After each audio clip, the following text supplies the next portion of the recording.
Bueno, buenos días, buenas tardes a todos ustedes en sus países.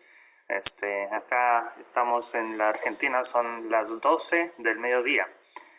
Creo que en los demás países o en muchos otros países de Sudamérica van en horarios anteriores. Así que bueno,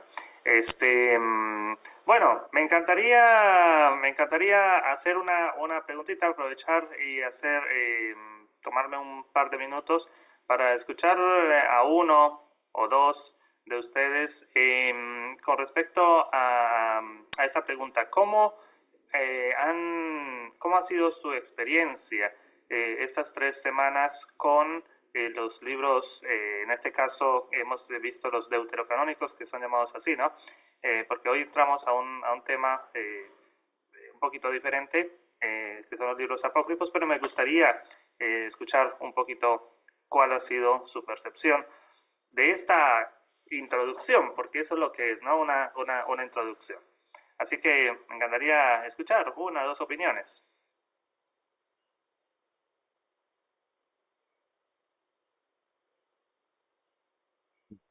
Hermano Bueno, yo Pedro, creo que adelante.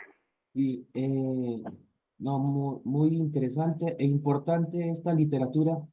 No había tenido un acercamiento como tal a este tipo de lectura, pero ahora entiendo pues que nos ofrece un enorme panorama para entender el pensamiento de ellos y nos sirve para la misma interpretación de la escritura.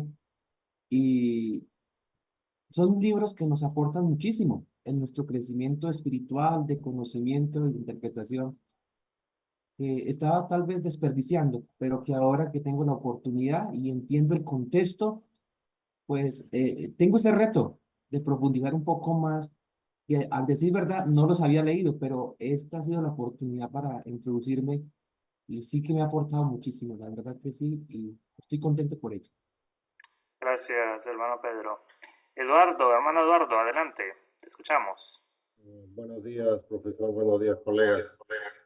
Repitiendo un poco de lo que dijo Pedro, es verdad, yo he tenido un acercamiento mínimo a estos libros eh, debido a que tal vez en la iglesia, en la denominación en la cual yo estoy, estos libros no son estudiados para nada, vistos para nada, ¿no? Hasta yo diría un poco menospreciados.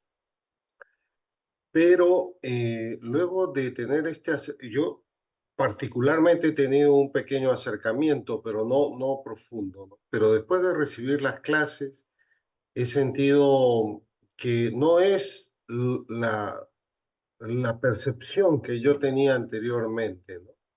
Son libros que, si bien es cierto, no podemos y no se consideran inspirados, sin embargo, son muy valuables para dar una perspectiva, no solamente del tiempo, la forma, sino también de la parte filosófica y del pensamiento del pueblo judío, ¿no?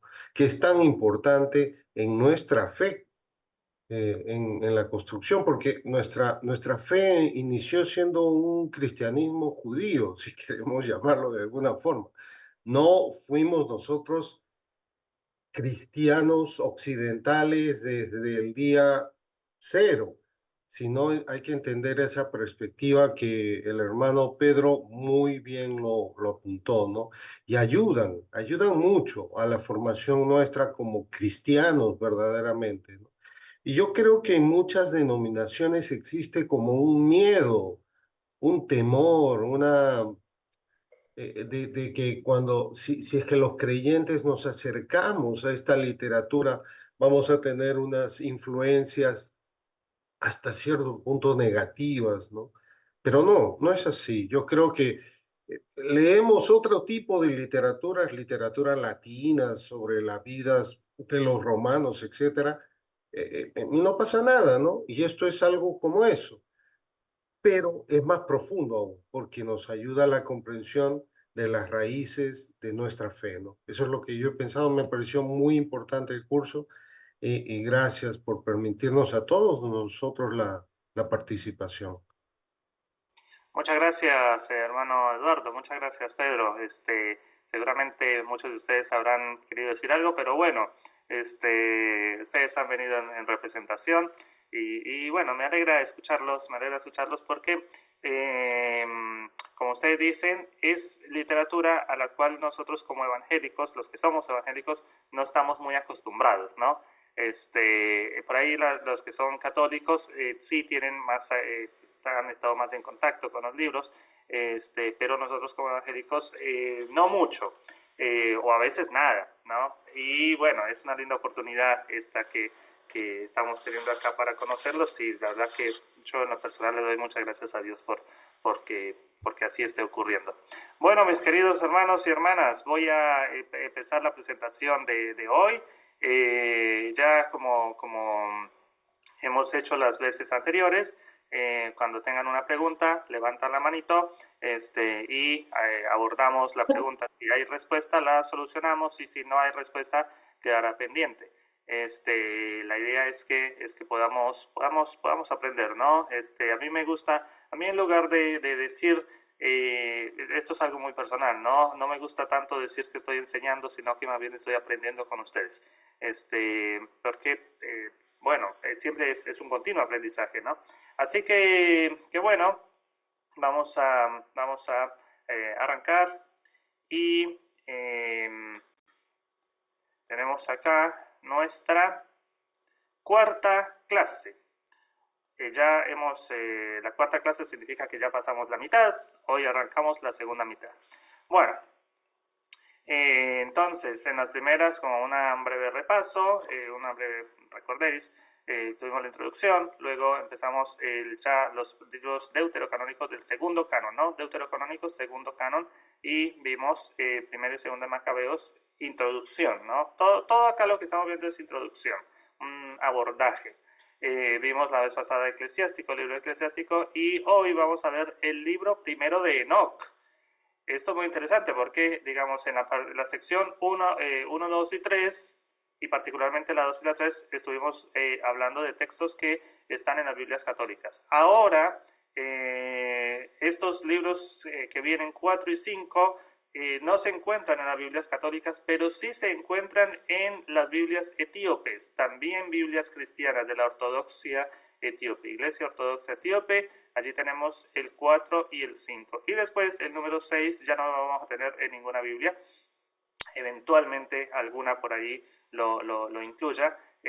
Pero este ya es uno de los, digamos a decir, apócrifo puro, ¿no? En el sentido de que no aparece en ninguna Biblia. Recordamos que la palabra apócrifo no significa que sea negativo, ¿no? Que no significa que tenga que ver ni con ocultismo, ni con esoterismo, ni nada de esas cosas. Apócrifo significa oculto. Oculto en el sentido de que no es visible. ¿Y por qué no es visible? Porque lo visible es lo que se visibilizó, ¿sí? Y lo que no quedó visibilizado se le llamó oculto, así de sencillo, ¿no? O sea, no sin ningún otro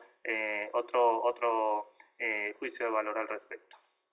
Bueno, esto me gusta mucho enfatizarlo, ¿no?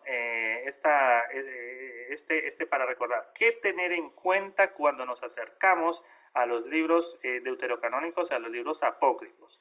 Primero, esto ya lo dijimos, pero para recordarlo, yo pienso que mucho del aprendizaje viene por la repetición, ¿no? Los libros deuterocanónicos no son libros apócrifos, no son libros apócrifos. Deuterocanónicos, así como Deuteronomio, viene deuterocanónico, significa segundo canon. ¿Y por qué decimos esto de segundo canon? Si hay un segundo canon es porque hay un primer canon, ¿no? Entonces, se le llama primer canon, se le llama a lo que es el canon palestinense, ¿no? Que es a lo que se llama Biblia hebrea, que con algunas modificaciones de organización en cuanto a los libros, es lo que es el Antiguo Testamento protestante. Y fíjense que no estoy diciendo Antiguo Testamento, estoy diciendo Antiguo Testamento protestante, ¿sí? Porque el segundo canon, o el deuterocanónico, los libros deuterocanónicos pertenecientes al segundo canon, que es el canon de la Septuaginta, ahí con este vamos a tener un segundo canon, que es el canon, vamos a llamarlo canon del Antiguo Testamento católico, ¿sí? Entonces tendríamos Antiguo Testamento protestante y Antiguo Testamento católico. Y que si agregamos después Enoc y Jubileos, entonces vamos a dar al Antiguo Testamento etíope, otro Antiguo Testamento. Bueno, entonces, no existe un solo canon bíblico. Siempre está bueno que digamos de cuál canon estamos hablando. Si canon protestante, o canon católico, o canon. Pero a veces decimos, eso no está en el canon. Pero bueno, habrá quien diga, en mi Biblia sí está. Entonces significa que sí está en su canon. Entonces está bueno recordar que cuando hablamos de canon, siempre tenemos que especificar cuál canon. Si protestante, o católico, o ortodoxo. Bueno. Tenemos que, para abordar estos libros es recomendable tener o hacer lectura y tener conocimientos profundos con respecto al Antiguo Testamento y al Nuevo Testamento. Creo yo que mucha de la mala interpretación que existe con respecto a los libros deuterocanónicos y apócrifos viene justamente porque la gente no conoce la Biblia, ¿no? El resto de la Biblia, Antiguo Testamento y Nuevo Testamento.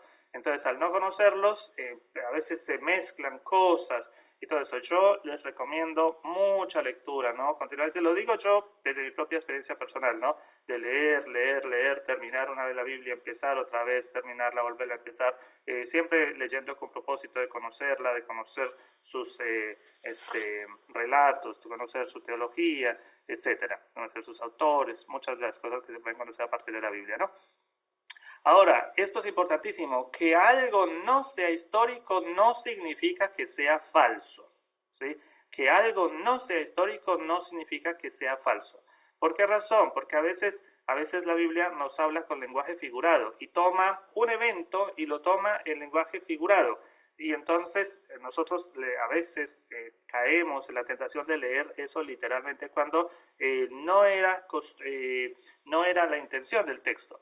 Ahora, ¿por qué digo yo esto? Hasta hoy, los judíos escriben gran parte de sus enseñanzas a través de cuentos y de historias y de parábolas y de toda esa cosa. Eso existe hasta hoy.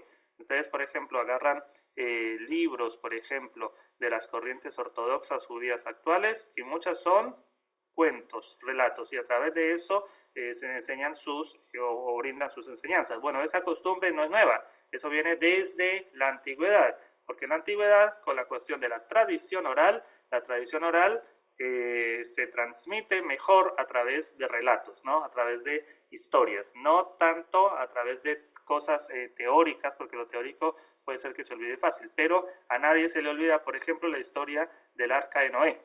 A nadie se le olvida, ¿no? Todo el mundo, así no sea un creyente, se sabe que el arca de Noé fue, y el diluvio es una historia inolvidable, ¿no? No hace falta ser creyente o no para acordarse de la historia de Caín y Abel, un hermano que mata a otro hermano. Entonces, a eso es lo que voy yo. En la antigüedad, ellos tenían esta costumbre de elaborar historias muy contundentes, de modo que fueran de fácil recuerdo. Bueno, no necesariamente tenían que ser históricas, ¿no? Ahora, en la época del Segundo Templo, la época del Segundo Templo no es la época del silencio de Dios. No es la época del silencio de Dios. Nunca existió un silencio de Dios. Nunca existió un silencio de 400 años de Dios, ¿no? En la época del Segundo Templo se habló mucho de Dios y hubo mucho conocimiento acerca de Dios, ¿no? O sea, no hubo tal silencio. Ahora, parte de lo que ustedes decían que nos ha influido para no leer esos textos son los prejuicios, ¿no? Los prejuicios que muchas veces hemos tenido con respecto a estos libros y prejuicios que salen, si lo podemos decir acá con confianza, muchas veces del desconocimiento, ¿no? Por no conocer los libros, entonces los prejuzgamos y no los abrimos sencillamente porque llevamos un prejuicio, ¿no? Ya llevamos una visión adelantada, es decir, nosotros no queremos leer eso porque son libros malos y no los conocemos. Bueno, y finalmente me gusta, y esto no solamente para estudiar los libros apócrifos y deuterocanónicos, sino también para el estudio bíblico, siempre estudiar en grupos. ¿Por qué razón? porque uno puede tener una visión de algo, una interpretación, y no necesariamente puede ser siempre la más acertada, ¿no? A veces una interpretación es incorrecta. Entonces, cuando hay otra persona o un grupo, entre el grupo nos damos mejor claridad, ¿no? Mayor claridad al respecto. Entonces, para esto, para estudiar esos libros, siempre es bueno hacerlo en grupos, y si se puede tener, digamos, un facilitador que pueda, que dé más información, que dé más luz con respecto a esto, mucho mejor, ¿no? Es mucho mejor porque las cosas, bueno, se va a tener otra información por ahí que quizás no sea tan evidente, o por ahí la persona que lo está haciendo tenga otro recorrido y ve cosas que uno no ve, bueno, etcétera. Entonces, así que bueno, siempre estudiar en grupo. Esto, les cuento algo, por ejemplo, de la experiencia judía en el seminario. En el seminario está prohibido, de hecho, que no solamente en el seminario, sino que en general no está bien visto que un judío estudie la Biblia solo. ¿Sí? No ven eso, que la Biblia se estudia solo. Tienen que, o los textos sagrados de ellos, ¿no? Tienen que estudiarse por lo menos en pareja.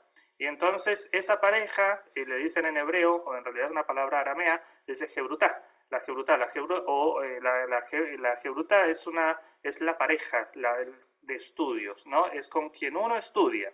Entonces, ¿por qué razón? Porque para evitar justamente la mala interpretación de los textos, ya sea los textos bíblicos o de los demás textos sagrados que tengan. Entonces, siempre se recomienda para ellos estudiar en grupo. Y yo dije, bueno, es una buena recomendación también para nosotros, ¿no? Estudiar en grupo. Bueno, los libros, a ver, se me fue, acá está, apócrifos. Recordamos, los apócrifos no son deuterocanónicos, ¿no? Deuterocanónicos son los 7 libros que ya vimos la vez pasada, que son, de hecho vimos los 2 libros de Macabeos, vimos el Eclesiástico, y hay otros 3 que vienen siendo el libro de Judith, el libro de Tobit o de Tobías, el libro de Sabiduría y el libro de Baruch, ¿sí? Como libros. Y tenemos las adiciones al libro de Esther y las adiciones al libro de Daniel. Bueno, ahora los apócrifos. Apócrifos son entonces los libros que ya no están en el segundo canon. Los que no están en el segundo canon ya se les considera apócrifos, aun cuando estén, por ejemplo, en el canon de la iglesia etíope. Entonces, cosas que hay que tener en cuenta, ¿no? Bueno, apócrifo significa escondido, oculto. Oculto no en el sentido de ocultismo, sino en el sentido de que no quedó acá con el grupo de los libros que se muestran, ¿sí?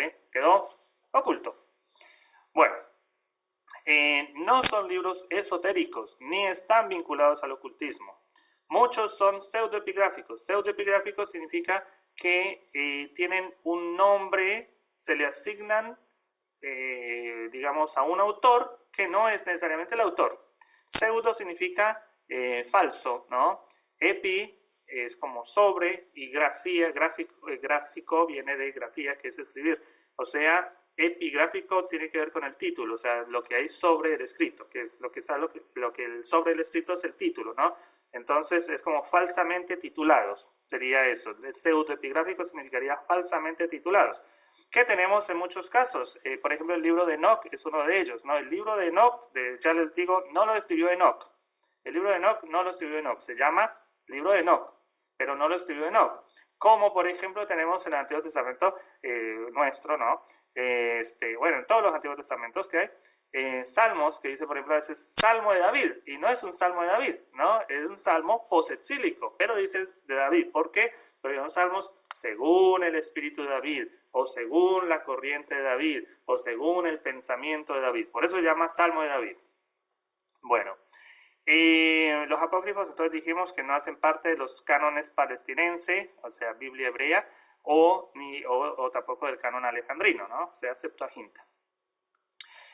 Fueron muy populares en la época de Jesús y del cristianismo primitivo.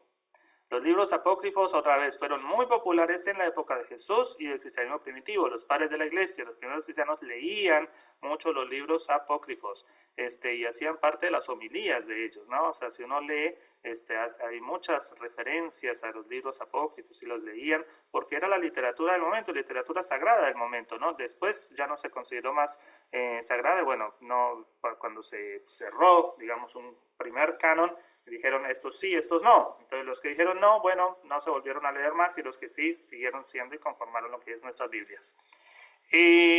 También son expresiones literarias en contra del helenismo, ¿no? O sea, estos libros apócrifos también están a favor de la Torá y buscan reforzar estas ideas con respecto a la Torá. Por eso se oponen al helenismo, del cual hemos venido hablando, ¿no? Que fue el gran peligro durante varios siglos en esta época del Segundo Templo.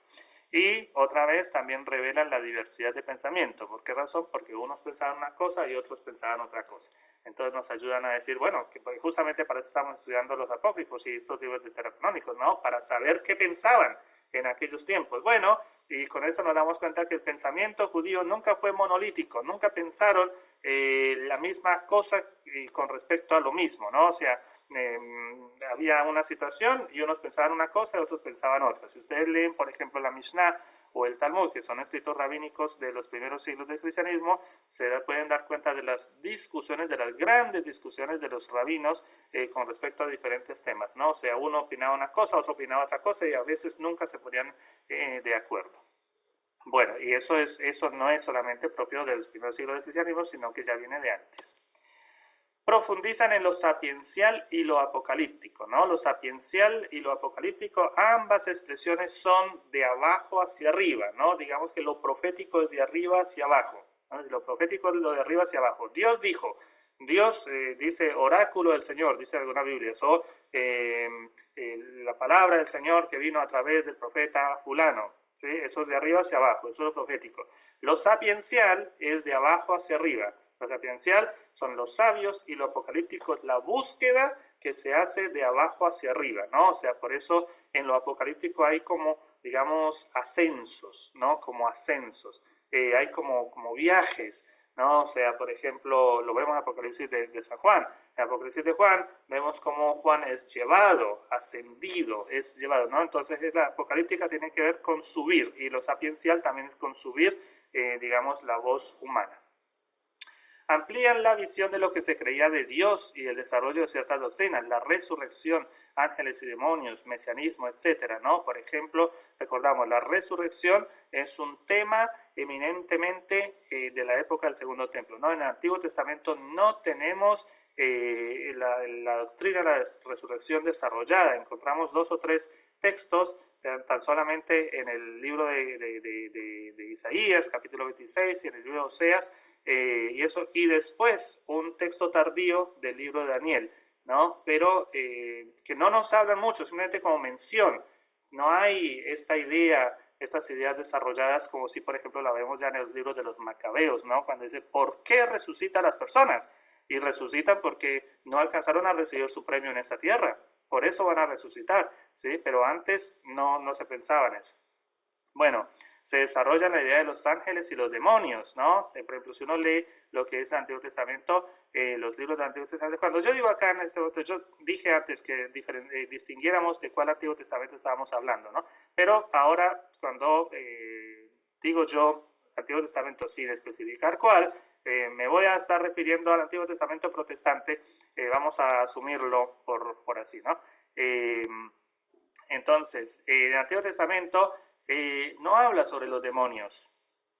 Y en el Nuevo Testamento sí habla sobre los demonios. Y uno dice, ¿qué pasó acá?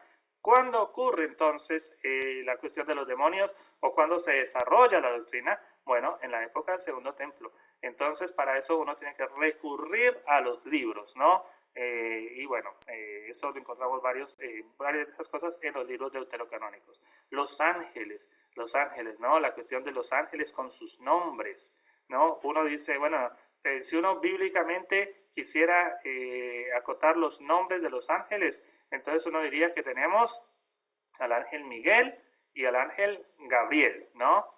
Pero si le agregamos a los deuterocanónicos, por ejemplo, en el libro de Tobías, vamos a encontrar al ángel Rafael. Pero después tenemos nombres de más ángeles, ¿no? Que a veces uno los encuentra por ahí en internet y uno dice, ¿la gente de dónde sacó esos nombres de esos ángeles? Bueno, muchos vienen de los libros apócrifos.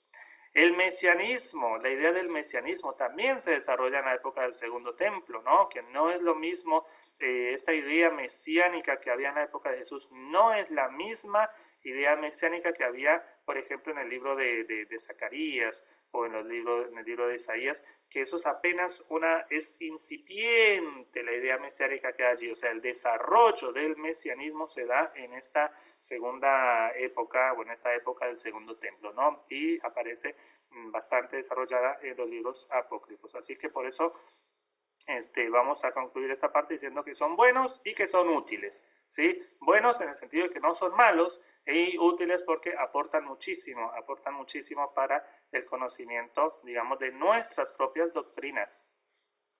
Así que, bueno, libros apócrifos. Tenemos acá unos cuantos libros apócrifos. Esto es apenas una pequeña lista, ¿no? Tenemos, por ejemplo, el primer libro de Enoc. Cuando digo primer libro de Enoc, es que si hay un primero es porque hay un segundo, ¿sí? No se dice primero sin haber un segundo. Bueno, este es el primer libro de Enoc. Este es el que vamos a ver hoy.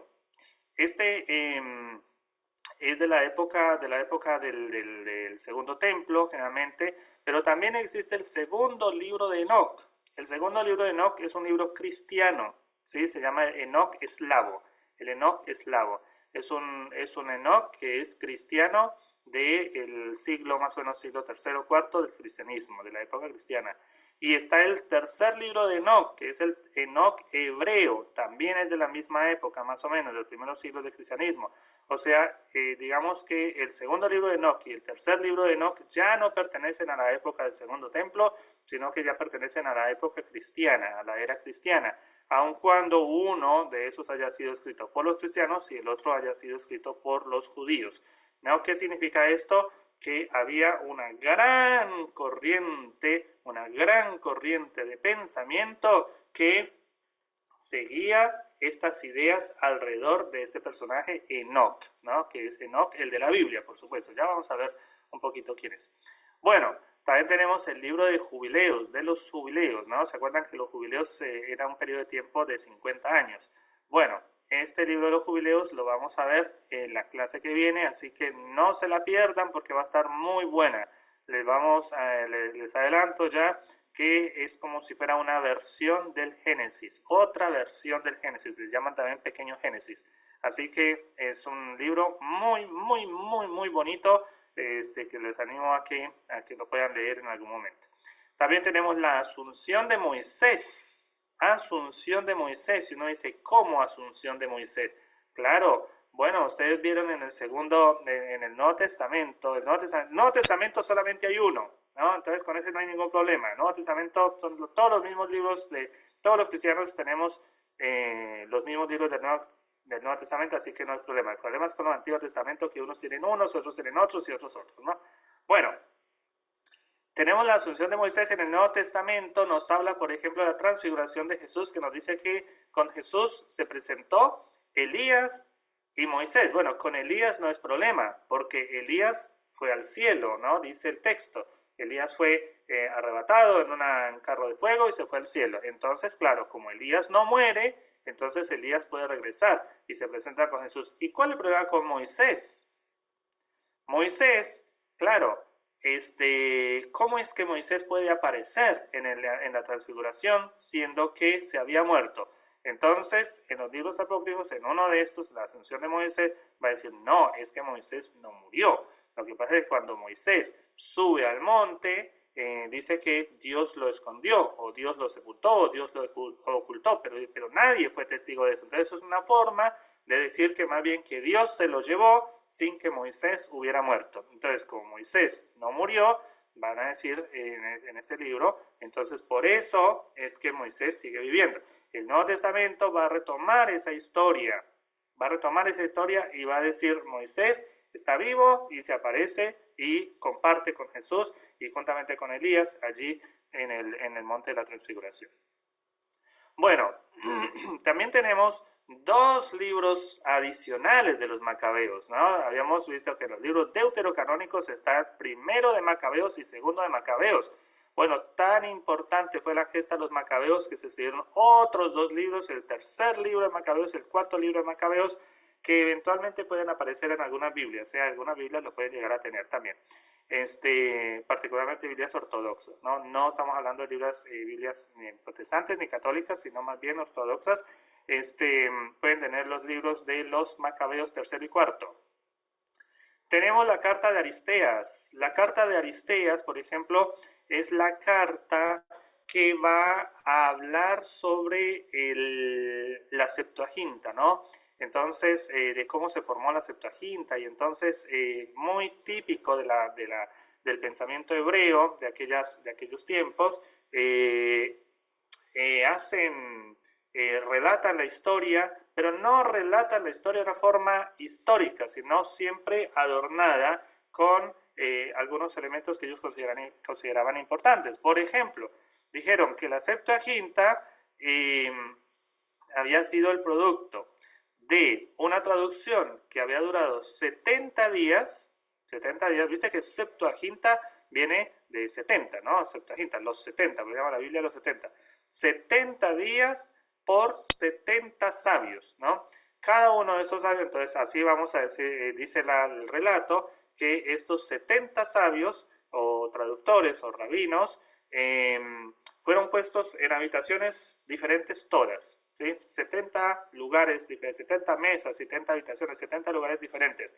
Al cabo de los 70 días, entonces se los convoca, y hete aquí que todos, la traducción de todos tiene exactamente las mismas palabras y tiene exactamente los mismos, todo igual. Eso es digamos, lo que va la historia que hay alrededor de lo que fue la formación de la Septuaginta. Bueno, eso se encuentra en la carta de Aristeas. Por supuesto, nuevamente digo, no son fábulas, no son cuentos, son historias que permiten transmitir, que quieren transmitir un mensaje, ¿sí? Entonces, ¿qué mensaje quieren transmitir? Por ejemplo, en este caso de los 70, que es una versión inspirada. Sí, es una versión inspirada. ¿Por qué razón? Porque está hecha en 70, incluye el número 7, y por 70 sabios. 70 días por 70 sabios. Entonces, es algo inspirado. Entonces, el mensaje detrás es lo inspiracional. Bueno, tenemos los Salmos de Salomón. Con los Salmos de Salomón va a ser la última de nuestras clases dentro de 2 semanas. En los Salmos de Salomón vamos a encontrar aquello de el Mesías hijo de David. El Mesías hijo de David, ¿no? Cosa que no está en ninguna otra parte del Antiguo Testamento ni de los libros apócrifos, pero el Nuevo Testamento sí va a hablar del Mesías hijo de David. ¿De dónde el Nuevo Testamento habla del Mesías hijo de David? Bueno, aparece acá en los Salmos de Salomón. Salmos de Salomón, por supuesto que no los escribió Salomón, porque Salomón había vivido muchos años antes, ¿no? Pero otra vez la pseudoepigrafía, le asignan nombres a alguien, el nombre de una persona a unos escritos, o la autoría, digamos así. También tenemos las Odas de Salomón, también tenemos a José y a Zenet. Este José es el José patriarca, el que estuvo en Egipto, ¿no? El hijo de Jacob, y a Zenet, su esposa, la hija del sacerdote On de Potifera, ¿no? Sacerdote Potifera, algo así, en el libro de Génesis. Tenemos los testamentos de los 12 patriarcas, por ejemplo. Tenemos los testamentos de Adán, de Abraham, Isaac, Moisés, Jacob, etc., ¿no? También tenemos, por ejemplo, el tercero y cuarto libro de Esdras, ¿ah? Que nosotros en la Biblia decimos, ¿cómo tercero? ¿De dónde está el segundo? Bueno, porque Nehemías se cuenta como el segundo libro de Esdras, y después vienen el tercero y el cuarto, también porque se siguió la literatura con respecto a Esdras. Así que tenemos mucho. Estos sencillamente son algunos de los muchos apócrifos que hay. Bueno, ahora sí vamos a ir al libro de Enoc. Vamos a tener, al final, digamos, vamos a tener algunos algunas secciones, ¿sí? del libro como para que los podamos leer. Pero por ahora vamos a hacer una breve introducción al libro de Enoch y con esto nos preparamos entonces para esta segunda parte del texto, de la clase, que sería la lectura de los textos. Bueno, es un escrito palestinense. ¿Qué significa cuando se dice escrito palestinense? Pues significa que fue escrito quizás en Judea o Galilea, ¿sí? Eso es lo que significa palestinense, que fue escrito quizás en Judea o en Galilea, es decir, que no fue escrito en la diáspora, no fue escrito en Egipto, ni fue escrito en Babilonia, sino que fue escrito en la tierra de Israel entre los siglos tercero y primero, tercero antes de Cristo y primero después de Cristo, ¿no? O sea, este primer libro de Enoch tiene un rango de escritura aproximado de unos 300 o 400 años, ¿sí? Nosotros en la actualidad, por ejemplo, escribimos un libro en un periodo de tiempo, ¿no? En 6 meses, un año, después lo publicamos y listo, ya está.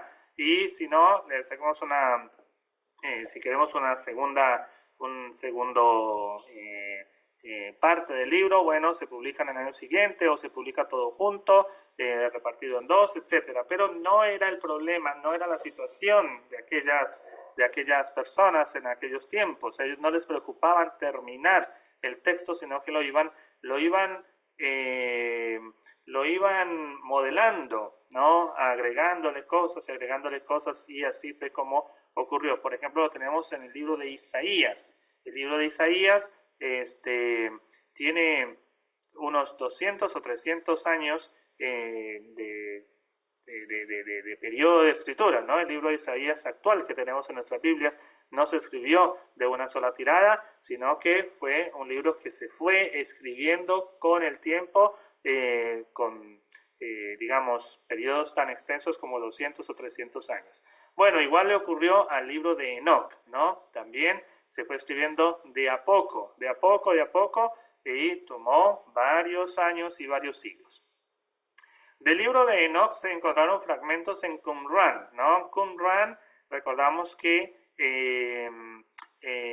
Qumran corresponde a estos libros judíos que se encontraron a partir de 1947 cerca de ahí del Mar Salado en Israel, ¿no? Entonces, fueron libros escritos por una comunidad que se le llama la comunidad de Qumran, que no necesariamente tiene que ser confundida porque no se sabe si eran los mismos esenios o no, o una facción esenia, no se sabe, ¿no? Se sabe que eran hombres del desierto, gente que vivía en comunidad, y que escribía, ¿no? Gente muy, muy piadosa, pero que estaban en contra de todo lo que ocurría en Jerusalén. Estos del Qumran se creían a sí mismos los únicos judíos salvos, los únicos judíos practicantes del judaísmo verdadero. Consideraban que saduceos y fariseos y cristianos y todo lo que hubiera por fuera de ellos, todo eso era malo, ¿no? Todo eso hacía parte de las fuerzas de las tinieblas. Bueno, parte entonces del libro de Enoch se encontraron partes, ¿no? No todo, partes se encontraron en Qumran. Bueno, como ya dijimos, hace parte del canon de la Iglesia Ortodoxa Etíope. Es una iglesia cristiana de las iglesias más antiguas del cristianismo, ¿no? Recordamos que hay facciones cristianas muy antiguas, como por ejemplo la iglesia etíope, por acá mencionada, ¿no? La iglesia de la India, ¿no? La iglesia de la India, que según la tradición habría sido fundada por el apóstol Tomás, la iglesia cristiana de la India. O teníamos, por ejemplo, las iglesias cristianas caldeas, ¿no? Son iglesias antiguas, que no son católicas, mucho menos protestantes, porque nosotros somos muy recientes en la historia, pero no son católicos, son anteriores al catolicismo, ¿no? Se remiten a los orígenes mismos del cristianismo, ¿no? La iglesia copta, la iglesia ortodoxa copta, la iglesia ortodoxa armenia, ¿no? Son iglesias muy, muy antiguas. Así que una de estas es la iglesia ortodoxa etíope, en la que tenemos, en cuya Biblia tenemos el libro de Enoc, primer libro de Enoc. Bueno, o Enoc etíope, por eso a veces se le llama Enoc etíope, porque hoy, por ejemplo, dice acá, se fue escrito en hebreo, aunque se conserva en copto, que es el idioma egipcio, antiguo idioma egipcio, y en griego. Y también en etíope, ¿no? En etíope, que es las versiones actuales de la Biblia, las versiones actuales del libro de Enoc se encuentran en etíope, en la Biblia etíope, justamente. Se trata de un texto apocalíptico. No sé si ustedes se acordarán, quizás lo saben o quizás no, que tenemos en el Nuevo Testamento tenemos un libro apocalíptico, ¿no? Un libro completo apocalíptico que es el Apocalipsis de Juan, aunque tenemos secciones o capítulos apocalípticos también. En el Nuevo Testamento tenemos textos apocalípticos, como por ejemplo puede ser el capítulo 13 de Marcos, ¿no? Cuando habla de las señales antes del fin, que el templo se va a destruir, todas esas cosas. Eso es un texto apocalíptico, ¿no? Por ejemplo, en las cartas de Tesalonicenses, ¿no? Tenemos algunas secciones que son apocalípticas. Y esto, bueno, lo apocalíptico tiene que ver, como dijimos, con esta idea no de que Dios baja, sino la idea que nos dice que el hombre asciende y entonces le son reveladas cosas.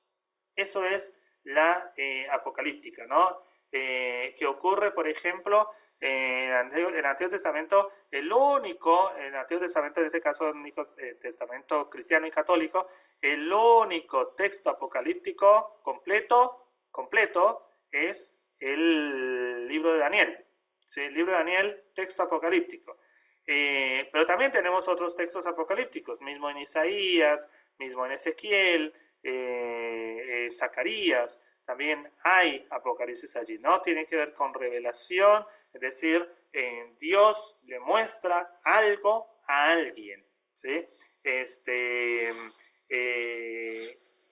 No necesariamente tiene que ver con justicia social, etcétera, como por ejemplo era el caso de los profetas, ¿no? Los profetas cuando hablaban de parte de Dios era porque iban a hablarle al rey por la cuestión de las injusticias que estaban ocurriendo, por esto, por lo otro, por la idolatría y esto. Bueno, en la apocalíptica no se hace nada de esas cosas, ¿no? No es una denuncia contra la idolatría, ni es una denuncia contra la injusticia social, tiene que ver más con revelaciones de Dios con respecto a cosas que pueden ocurrir inmediatamente o en el futuro cercano. Es todo muy místico, ¿sí? Se habla en lenguaje figurado continuamente, entonces por eso leer el Apocalipsis es uno de los grandes desafíos para valga la redundancia, los lectores, ¿no? Que ahí sí, el libro, yo en lo personal recomendaría que el libro de Apocalipsis tiene que leerse en grupos y estudiarse en grupos, ¿no? Para no caer por ahí en el error de decir el Espíritu Santo me reveló una cosa, ¿no? Y resulta que por ahí pueden ser cosas muy personales que se las asignamos al Espíritu Santo cuando no necesariamente lo sea así. Bueno, el libro de primero de Enoc es un midrash en torno a la figura de Enoc. ¿Qué es un midrash? Un midrash es una técnica de interpretación judía que, por ejemplo, hace lo siguiente. Cuando a un personaje, por ejemplo, no se le cuenta, cuando de un personaje no se cuenta toda su historia, ¿sí? Por ejemplo, el caso de Abraham. El caso de Abraham aparece en escena cuando tiene 75 años y de ahí en adelante, ¿no? Y uno dice, ¿y qué ocurrió con la vida de Abraham antes de los 75 años? Y bueno, no nos dicen, los textos bíblicos no nos lo dicen. Entonces, ¿qué hace el judaísmo? Técnica muy judía. Crea una historia inspiracional acerca, por ejemplo, de Abraham cuando era joven. Y entonces va a explicar va a rellenar estos espacios que hay vacíos.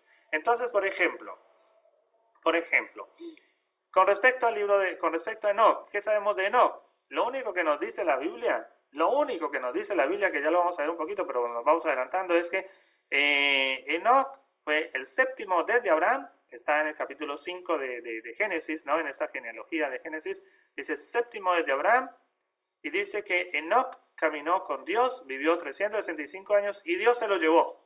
Y no dice más nada. No dice más nada. Y entonces los rabinos, o no, en esa época todavía no había rabinos, los sabios se preguntaron, ¿y por qué se lo llevó Dios? ¿Por qué se lo llevó Dios? Si el texto dice, tiene que haber alguna razón por la cual se lo lleva Dios, ¿no? Y entonces hacen todos los análisis y entonces llegan a la conclusión de que, claro, para que haya ocurrido eso es que Enoc vivió en estas circunstancias, ¿no? Y crean las circunstancias. Y entonces a partir de eso, entonces ya se le da una mayor relevancia a Enoc. Eso le llama Midrash, ¿sí? El Midrash. Es decir, tiene que ver con las interpretaciones alrededor de personajes o de periodos en los cuales no se dice nada, ¿sí? El texto bíblico no se dice nada, entonces ellos vienen y rellenan. Bueno, se plantea la cuestión del origen del mal. Claro, y eso es importantísimo. ¿De dónde viene el mal? Ya te doy la palabra, hermano Pedro. ¿De dónde viene el mal? Van a decir ellos. ¿Lo crea Dios o lo crean los seres humanos? Bueno, el libro de Enoc busca responder a esa pregunta. ¿De dónde se origina el mal? Hermano Pedro. O sea, ¿se puede decir que un midrash es similar a una novela? Una historia. Podría ser, aun cuando el Midrash es más cortito, ¿sí? El Midrash, por ejemplo, en la clase que viene vamos a ver un poco acerca del Midrash, pero del Midrash acerca de Abraham, ¿sí? Entonces, por ejemplo, con respecto a Abraham te va a decir, bueno, Abraham vivía en Ur de los Caldeos cuando era joven, y entonces él estaba convencido que solamente existía un Dios, y entonces resulta ser que su padre tenía una fábrica de ídolos en Ur de los Caldeos, y entonces, claro, él era el proveedor de los ídolos para el pueblo. Y un día Abraham llega y con un palo destruye todos los ídolos de su padre para que no los pueda seguir vendiendo, y entonces, claro, atentó contra un negocio que era era un negocio que proveía lo religioso para el pueblo, o sea, fue algo grave lo que hizo Abraham, razón por la cual tuvo que irse, y entonces al irse llegó a Harán y después a Canaán. Bueno, eso es el Midrash, ¿no? El Midrash es una historia que se cuenta para rellenar algo y decir por qué razón o qué motivo lo llevó a Abraham a irse, por ejemplo, o qué significa aquello que dice que Dios le habló a Abraham y le dijo, vete de tu tierra y de tu parentela. ¿Ve? ¿Qué significa? ¿En qué contexto? Entonces se crea esta historia. ¿Qué puede llamarse novela? Sí, pero es una novela cortita, ¿no? Un relato cortito con respecto, por ejemplo, a estas no sé, situaciones que por ahí no están claras, que quedan huecos, vacíos en el texto bíblico, entonces se rellenan allí, y entonces eso sirve para inspiración de los lectores. Bueno, seguimos. Existe la esperanza, esto sigue siendo del libro de Enoc, ¿no? Existe la esperanza de que en un futuro la tierra será purificada. ¿Sí? Claro, porque van a decir, bueno, ¿de dónde se origina el bien o el mal particularmente? Entonces van a decir, bueno, no podemos decir que el mal se origina en Dios, porque entonces nos cuestionaríamos la bondad de Dios, ¿no? Entonces dice, pero bueno, la maldad se origina en el ser humano. Dice, pero ¿cómo se puede originar en el ser humano si Dios creó al ser humano bueno? Cuando lo crea bueno, ¿sí? Entonces, ¿de dónde sale el mal? Entonces tiene que haber una tercera vía. Y se plantea una tercera vía. Y entonces esta tercera vía dice, una rebelión celestial. Entonces va a explicar, por ejemplo, el origen del mal. Y no va a decir, el texto no va a decir, no va a hablar sobre no va a hacer una disertación acerca del origen del mal. En ninguna parte lo vemos. Pero al juntar las historias y al abstraerse y preguntarse por qué razón están escritas estas historias, se encuentra fácilmente que hay una razón, ¿no? Y esa razón es esa, ¿no? Como técnica de escritura, por ejemplo, muchas veces ellos no decían por qué escribían algo. Nunca decían por qué escribían algo. Nunca decían tal escrito está mal hecho. No, eso no se usaba. No es como en la actualidad que decimos no, aquello es una investigación falsa, etc. Sencillamente lo que se hacía era escribir una historia nueva, una historia diferente. Por ejemplo, lo notamos en el Nuevo Testamento con los evangelios. Ven que tenemos 3 evangelios que llamamos evangelios sinópticos que nos cuentan la historia de Jesús y la vida de Jesús desde cierta perspectiva. Pero después hay un 4º evangelio que no está de acuerdo con esa perspectiva. Y entonces, ¿qué hace? Escribe la vida de Jesús de una forma diferente, que es el evangelio de Juan. Y entonces encontramos textos completamente diferentes, historias completamente diferentes, muy diferente todo de Juan a los otros, ¿no? Porque Juan va a decir, le parece que quedan cosas por decir y entonces escribe algo nuevo. Bueno, entonces también se piensa que un día la tierra va a ser purificada.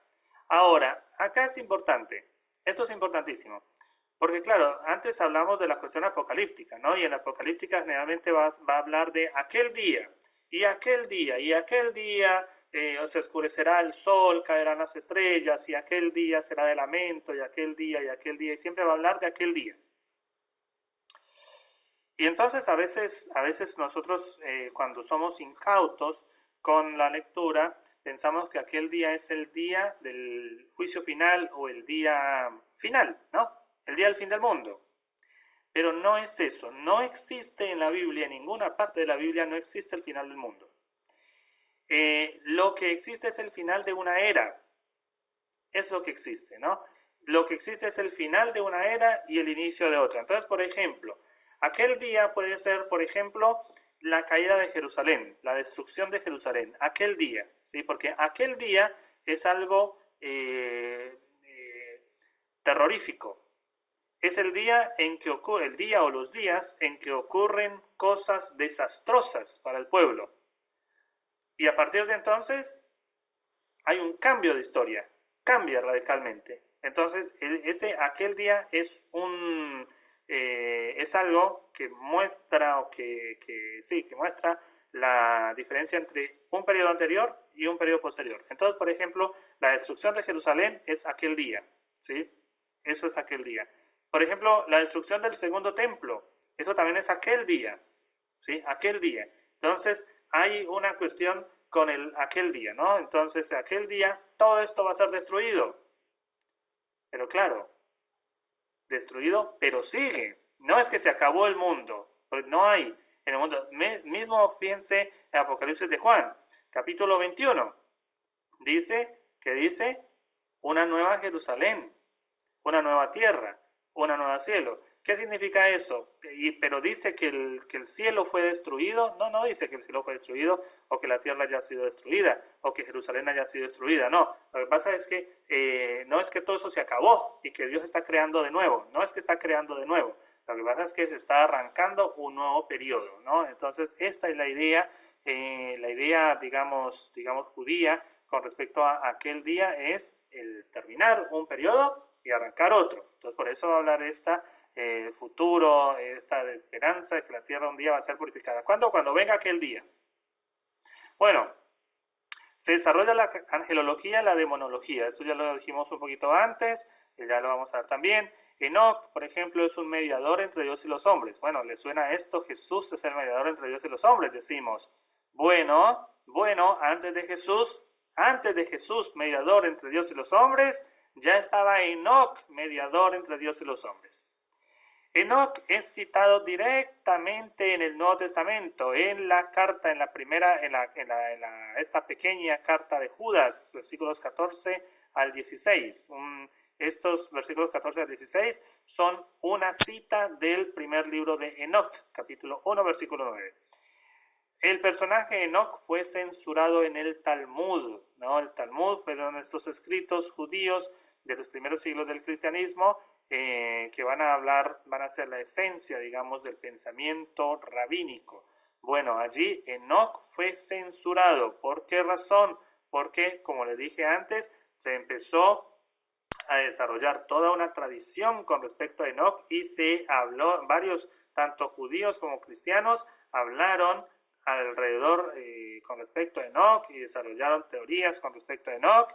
Y se le vio a Enoc inclusive como un ser divino, un ser que, por ejemplo, estaba sentado a la diestra de Dios, etc. Entonces, todo eso, el Talmud dijo, no, esto no es judío, y entonces se le censuró. El libro de Enoc es partidario del calendario solar. En aquellos tiempos, el calendario lunar y el calendario solar, unos y otros, es decir, los defensores de un calendario y otro calendario, estuvieron en profundo conflicto. ¿Por qué razón?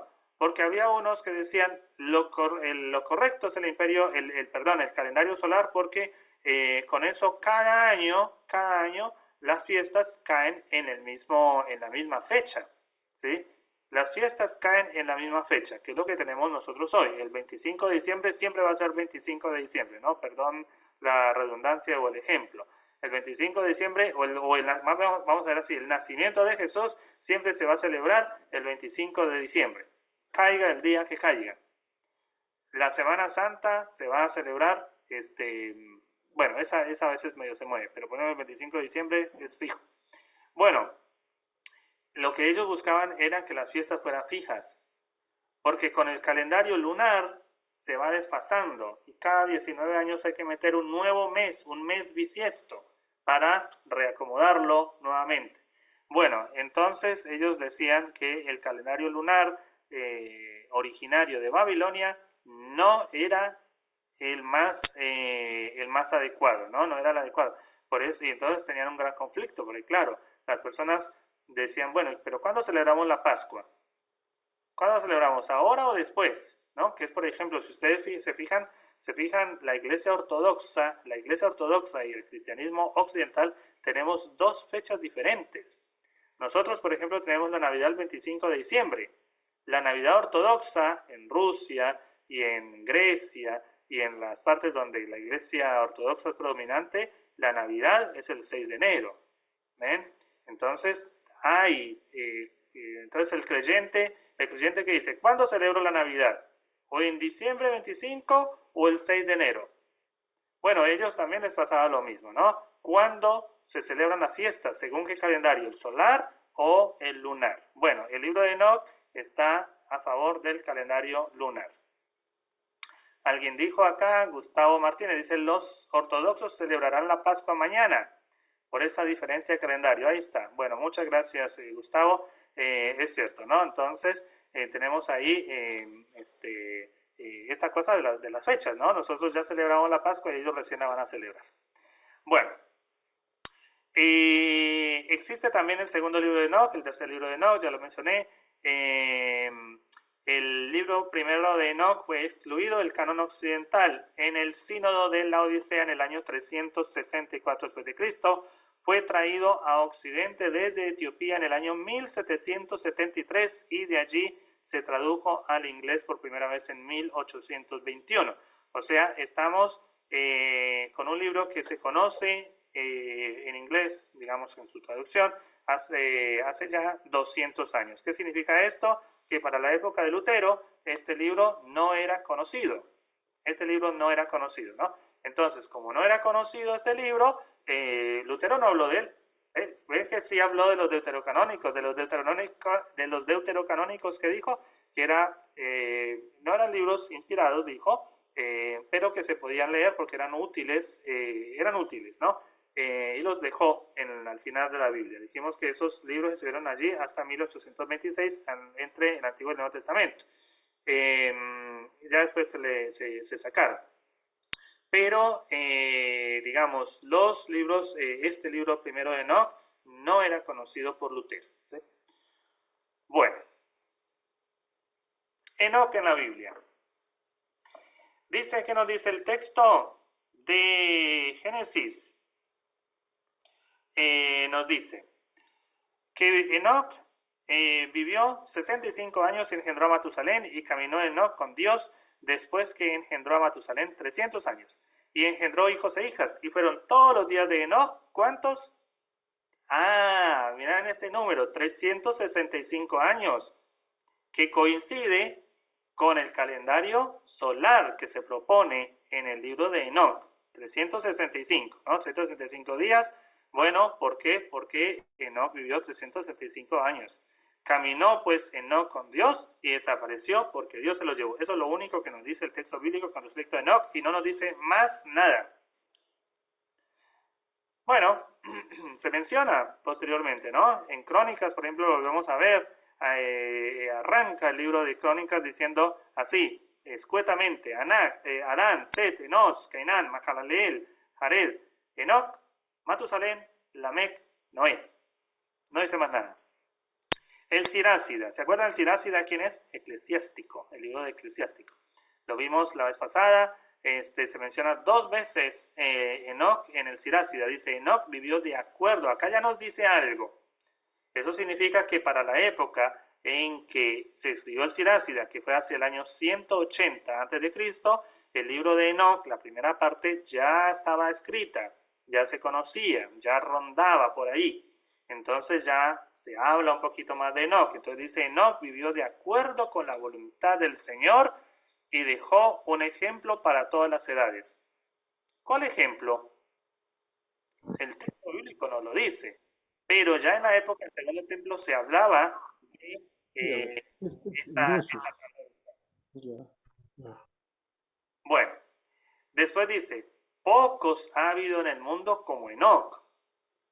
Él también fue arrebatado de esta tierra, ¿sí? Juntamente con Elías, ¿no? Y eventualmente con Moisés. Como dijimos por allá, existe el otro apócrifo de Moisés. Cuando estamos diciendo así, no estamos diciendo que eso es lo que dice el texto bíblico. No, estamos diciendo es lo que las otras teorías se desarrollaron en la época del Segundo Templo. Bueno, en el Nuevo Testamento está mencionado en el libro de Hebreos. Dice, por la fe no fue traspuesto para no ver muerte, y no fue hallado porque lo traspuso Dios, y antes que fuese traspuesto tuvo testimonio de haber agradado a Dios. Pero no dice cómo. Para nosotros no, pero en aquella época sí se decía, sí se hablaba de esto, ¿no?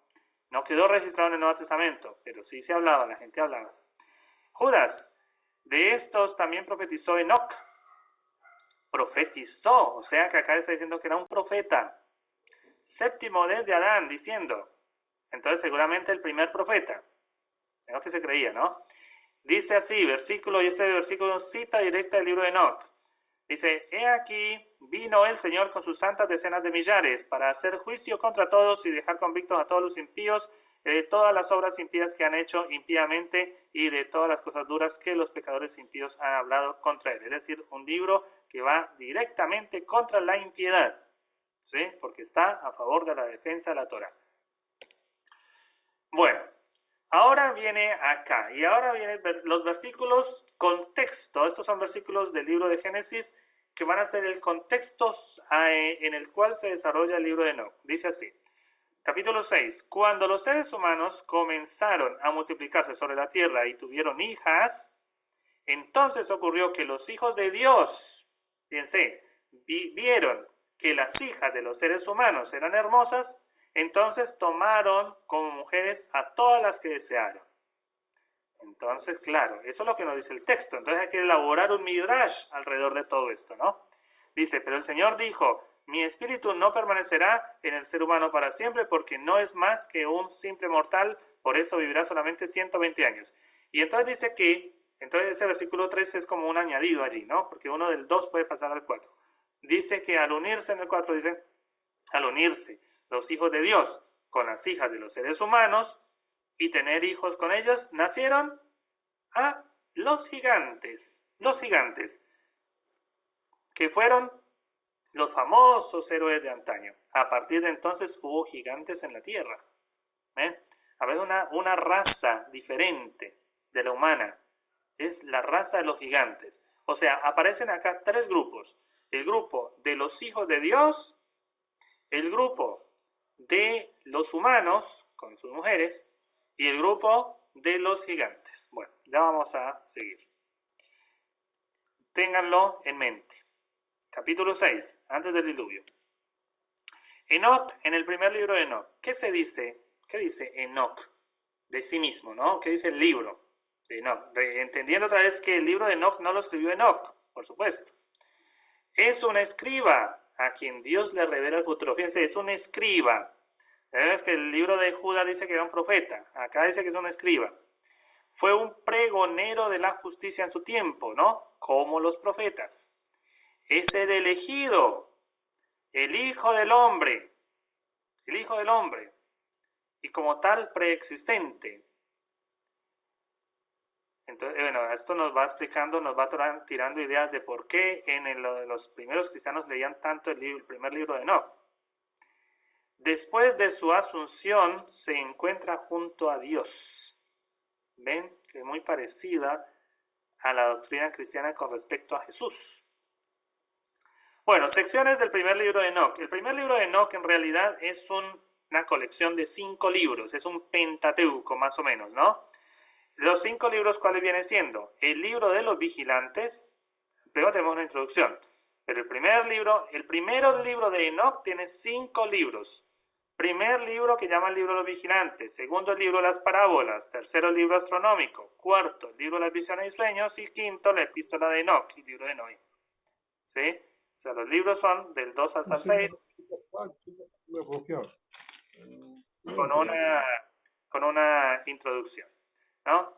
Entonces, he marcado acá en rojo libro de las parábolas porque es el libro en el que nos va a hablar del Hijo del Hombre, ¿sí? Son 5 libros diferentes. Bueno, recordamos que entonces el primer libro de Enoc son 5 libros. Después de esos 5 libros vino segundo de Enoc y tercero de Enoc, ¿sí? Entonces vemos una amplia literatura con respecto a este personaje, Enoc. Contenido. Entonces ahora vamos a ver brevemente el contenido de estos 5 libros de Enoc. Primer libro, que es el libro de los vigilantes, que se escribe en capítulo 6 al 36, más o menos del siglo III antes de Cristo. Dice, en época de Enoc, descendieron 200 ángeles. ¿Se acuerdan que yo les pregunté hace un par de clases de dónde se desarrolla la idea que tenemos nosotros de que el Satán es un ángel caído del cielo con unos ángeles que se rebelaron juntamente con él contra Dios? Bueno, acá está el relato completo. En la época de Enoc descendieron 200 ángeles a los cuales llamaban vigilantes. 200 vigilantes descienden a la tierra. Estos están liderados por uno de ellos que se llama Shemiasa. Estos ángeles resulta ser que son, ¿se acuerdan del capítulo 6? Que dice que el capítulo 6 dice que vieron las hijas, capítulo 6 de Génesis, las hijas de los hijos de Dios vieron que las hijas de los hombres eran hermosas. Bueno, y dijeron, vayamos y tomamos esposa. Bueno, acá está. Estos vigilantes, que son los ángeles, les enseñan a los hombres cuando vienen, ¿no? Secretos celestiales. Los secretos celestiales son solamente para el cielo, no tienen que estar revelados por fuera, ¿no? Esto que va a generar la disconformidad en los ámbitos celestiales, porque revelan secretos celestiales. Por ejemplo, también enseñan cómo hacer herramientas y armas, claro.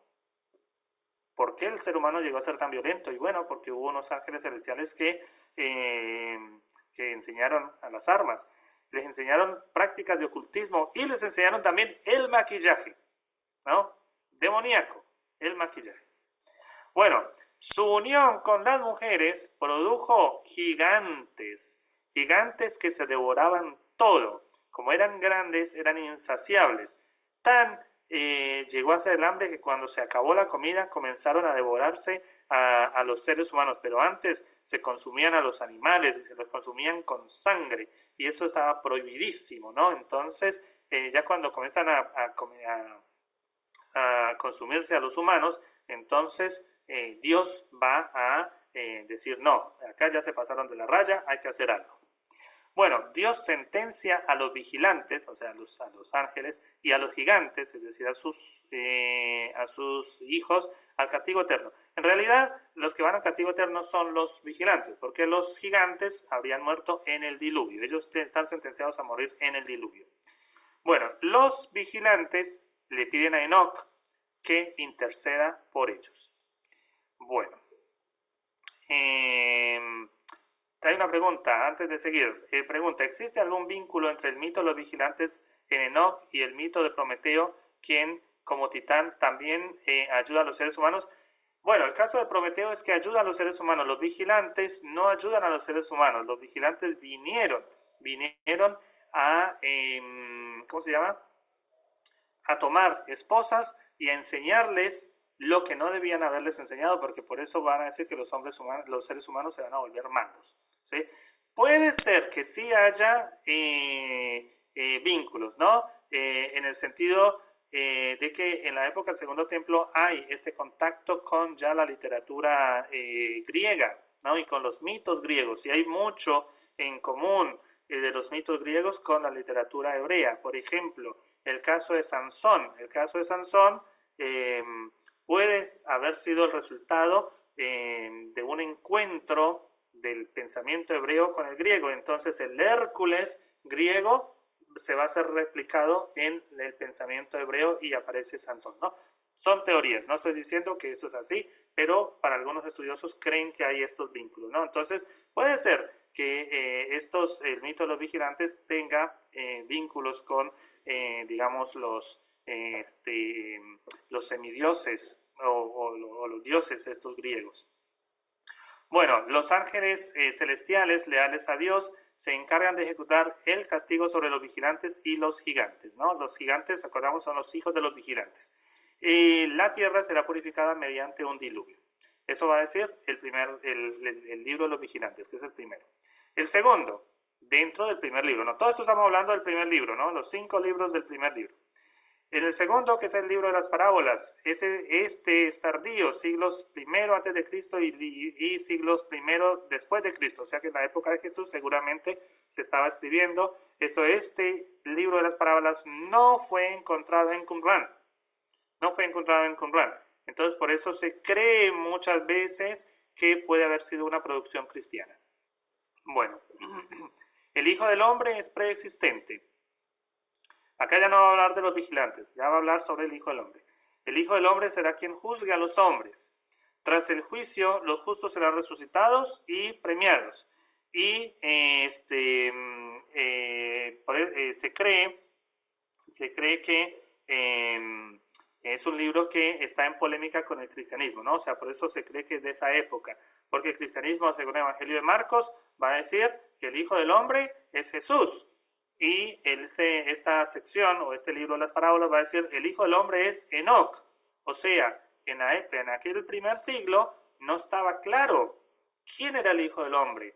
Y depende a quién le preguntes. Si le preguntas a los seguidores de Enoc, te van a decir Enoc. Y si va a preguntar a un cristiano, va a decir Jesús. Bueno, no estaba muy claro la cosa. El libro tercero es el libro, el libro tercero es el libro astronómico. Este es antiguo, ¿no? Del siglo III antes de Cristo. El libro astronómico va a ser la justificación de por qué el calendario solar. ¿Sí? ¿Por qué el calendario solar? ¿Y por qué va a decir el calendario lunar es falso? Y por ser falso, lleva a la equivocación y no puede venir de Dios. En cambio, el solar sí es el verdadero y es el que Dios, es la voluntad de Dios para el pueblo, van a decir ellos, ¿no? Recordamos, los esenios, la gente del Qumran más bien, había adoptado el calendario solar. contrario a saduceos y fariseos que seguían el calendario lunar. Bueno, el año consta de 364 días, compuesto de 12 meses, cada uno de 30 días, más 4 días intercalables. Optar por otro calendario viola el orden establecido. ¿Establecido por quién? Por Dios. Así, el orden establecido por Dios es el calendario solar. Bueno, esta es más o menos la síntesis, ¿no? El libro de los sueños, siglo II a.C., se relata la historia de la humanidad y de Israel por medio de animales. Y entonces va a hablar, por ejemplo, de un toro negro y otro toro negro, y después de un cordero, unos toros blancos y un cordero blanco, y unos leones, y así. Y si uno, por eso decía yo que es importante que conozcamos bien la Biblia, porque si uno no conoce el Antiguo Testamento, este libro de los sueños no le dice absolutamente nada, nada, nada, nada. La cuestión es que acá, no sé si ustedes leyeron algún libro, un librito que se llama La rebelión en la granja, de George Orwell. Sí, cuando lo puedan leer, léanselo. Es un libro que habla de la Segunda Guerra Mundial, la época de Stalin y la época de Hitler, en términos de animales. Bueno, es algo muy parecido, ¿no? O sea, si uno conoce más o menos la historia, va identificando qué animal es quién. Acá también, bueno, se rechaza el helenismo y se magnifican las acciones de los macabeos, por eso se cree que es de la época de este siglo segundo, ¿no? Porque ya no aparecen mencionados los macabeos directamente, pero sí a través de las imágenes de esos animales. Y el último libro es la epístola de Enoc y el libro de Noé, también del siglo segundo. Enoc exhorta a sus hijos y les anuncia la cercanía del juicio. ¿Cuál juicio? El del diluvio, ¿no? Y se cuenta la historia del nacimiento de Noé. ¿Ven? Esto es otro midrash, la historia del nacimiento de Noé. ¿Por qué? Porque midrash no está en la Biblia, no nos dice cómo está cómo fue el nacimiento de Noé. Bueno, acá va a decir el nacimiento de Noé fue de esta manera. Eso es lo que es el midrash. Bueno, aspectos teológicos del libro de Enoc, aspectos teológicos o de pensamiento, ¿no? Recordamos que puse la palabra teológico porque, bueno, estamos en un curso de teología, no puede faltar, pero prefiero usar pensamiento judío o pensamiento en este caso del libro de Enoc. Dios es trascendente. Fíjense que, o sea, las doctrinas que tiene acá no son ajenas a lo que nosotros creemos. Dios es trascendente, pero a Dios no se le llama por su nombre. Recordemos que en la época del Segundo Templo el nombre de Dios no se menciona. En el Nuevo Testamento no aparece en ninguna parte el nombre de Dios, ¿sí? Porque Dios ya no necesita nombre. No tiene nombre porque no lo necesita. El nombre se necesita cuando hay algo más acerca del cual diferenciar, ¿no? Por ejemplo, si existe una única ciudad en el mundo, si existe una única ciudad en el mundo, no hace falta ponerle nombre, pero si existen varias ciudades, ahí sí hace falta ponerles nombres para identificar unas de otras, ¿no? Si existe un solo Dios, no necesita nombre. Si hubiera varios dioses, sí se necesita nombre para que no se confundan unos con otros. Dios no es el origen del mal.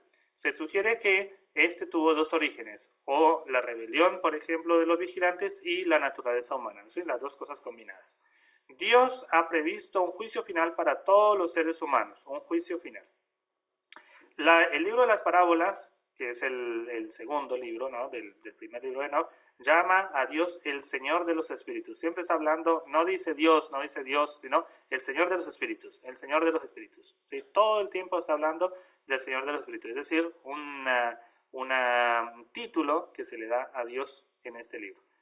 Y va a decir que habrá un Mesías, que es un hijo del hombre, que reinará. También ya vamos a ver algún texto de esto. El Mesías es descrito como el justo, el elegido, el juez, el siervo. Títulos también asociados con Jesús. Pero ellos están refiriéndose al Mesías, hijo del hombre, que es Enoc. Tras el juicio, los justos vivirán tranquilos, libres de toda opresión. Todo está escrito en las tablas celestiales, van a decir ellos, ¿no? Es decir, nada ocurre sin que haya sido previamente establecido por Dios. Las tablas celestiales. No obstante, hombres y ángeles son libres para decidir. ¿Por qué razón? Porque también está escrito en las tablas celestiales que exista la decisión. Reivindica a Judas Macabeo, ¿no? Estas son otras las razones por las cuales no entran a la Biblia hebrea. A la Biblia hebrea recordamos que todo lo que vuela a macabeos no entra. ¿Por qué razón? Porque los macabeos son los que se toman el poder y no son davídicos. Y se toman y se hacen somos sacerdotes sin ser sadoquitas. Entonces la Biblia hebrea dice, esto no lo podemos permitir, por más que nos hayan liberado, por más que hayan puesto su vida por nosotros, gracias en su momento, pero no podemos permitirlos en la Biblia hebrea porque eso justificaría que haya otras dinastías diferentes a la de David o a la sadoquita y eso no se lo pueden permitir. Bueno, y finalmente fue un libro censurado por el judaísmo debido justamente a que habla del mesianismo y también por el calendario, ¿no? Porque el judaísmo va a seguir el calendario lunar. Aunque en la actualidad el calendario que sigue es lunar solar, ¿no? Es una mezcla de los dos. Bueno, selección de textos. Me encantaría saber cómo vamos hasta ahora. Súper bien. Vamos bien, ¿no? Espero que no estemos ni perdidos ni Muy aterrorizados. interesante. Bueno, muchas gracias, hermano. Bueno, ahora sí vamos con los textos. Dice Pedro Mora. Ah, bueno, no. Se bajó su manito, Ah, entonces. bueno, sí quería comentar algo. Pues es un libro un poquito complicado para entender. Claro, bueno, Parece más novela que otra. Por ejemplo, pues según da a entender aquí este libro, es que los hijos de Dios son los ángeles o vigilantes. En este caso serían los rebeldes. Y que tuvieron relación con las mujeres, los hijos de los hombres. Pero entonces la Biblia enseña que los ángeles son asexuales. O sea, ¿cómo sucedió? ¿Se hicieron como humanos? O sea, ahí no entiendo. claro. Bueno, claro, sí. A ver, los ángeles son asexuales, pero son masculinos. Cuando uno ve en el Antiguo Testamento, todo dice, pero ahí hay una cuestión, o son asexuales o son masculinos. Porque en realidad el ángel es masculino en el Antiguo Testamento. No hay ningún ángel que sea mujer. ¿Eh? O sea, cuando uno mira, no sé, por ejemplo, a ver, ¿cuáles son ángeles? Los que visitaron a Abraham, eran 3 hombres, ¿no? El que visitó ¿a quién? A Manoa, el padre de Sansón, fue un masculino, ¿no? Entonces, los ángeles son masculinos. Ahora, la cuestión es la siguiente. Como nadie ha visto un ángel, pues no sabemos que es un ángel, entonces había unos que se los imaginaban que eran masculinos y había otros que se los imaginaban que eran asexuados. Y entonces, en el Antiguo Testamento tenemos ángeles masculinos y en el Nuevo Testamento tenemos que son ángeles, dice, que no tienen sexo. ¿Qué estamos diciendo? ¿Cuál es el correcto? Y bueno, las dos son correctas, las dos son tradiciones, porque nadie vio un ángel. ¿Sí? Las dos son tradiciones, son formas de percibir. Y cada quien adherirá a una forma de percibir de acuerdo a su formación, de acuerdo a su creencia, de acuerdo a su conveniencia, etc. Bueno, no sé si fue satisfactoria la respuesta, pero por lo menos fue mi respuesta. Bueno, Oscar Humberto, de Pereira, Colombia. Gracias, mi hermano. Bueno, pues a ver, yo nací en el ambiente cristiano evangélico, pero realmente yo leí la Biblia, comencé desde los 8 años y pues tengo una fe muy fuerte en la escritura y algo que aprendí en los años y también por varios hermanos en la fe, es que el Señor Jesucristo nos invita a leer las escrituras desde la interpretación de Jesús. Y Jesucristo, digamos que desvirtúa de pronto lo que se está hablando del libro de Enoch, donde dice que los ángeles seremos como ángeles que no tienen sexo, que no se casan ni se dan en casamiento. Y el mismo Señor Jesucristo pues desvirtúa muchas de estas cosas. Entonces, de pronto lo que yo siempre he visto y que es Jesús lo que le dice a los escribas y a los fariseos, ustedes que creen encontrar la vida eterna en las escrituras, miren si ellas no hablan es todo acerca de mí. Entonces, digamos que entrar, pues pienso yo, mi hermano, no es mi concepto muy cristiano, de que si yo no miro las escrituras desde la luz del Nuevo Testamento, pues de pronto puedo entrar en alguna confusión, porque aquí estamos mirando es una interpretación hermenéutica, que es el Misrad de parte de los escribas, donde ellos en alguna manera pueden estar también destruyendo la fe cristiana.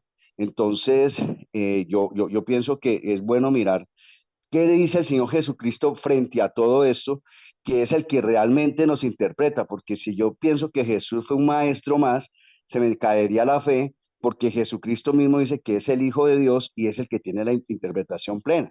Entonces, quería dar como ese comentario, porque ahí desvirtúa, se va a desvirtuar que los ángeles, precisamente Jesús está enseñando al pueblo que eso que se está enseñando a través de este libro de Enoc, o esas creencias, pues que no es correcto, ¿no? Esa es mi apreciación respecto a la luz que dice Jesús. Muchas gracias, Claro. mi hermano. No, no, por favor, está muy bien. Muchas gracias por la participación, ¿eh? Claro, a ver, esto está muy bueno lo que dijiste, porque viene a reforzar lo que estoy diciendo yo. ¿Qué estoy diciendo yo y cuál ha sido, digamos, el planteamiento desde el principio de este curso? Había más literatura. No, ahora, que haya más literatura no significa que tengamos que creer lo que dice esa literatura. Lo que estamos haciendo es conociéndola. ¿Sí? Conociéndola. Y entonces, es cierto lo que vos decís. Hay partes del Nuevo Testamento que van en contra de aquello, pero otras lo respaldan. A lo que voy es que el Nuevo Testamento, cuando se forma el Nuevo Testamento o cuando vive Jesús, que es anterior a la formación del Nuevo Testamento, estos textos eran los que rondaban por ahí. Y bueno, lo que estamos haciendo es conocerlos.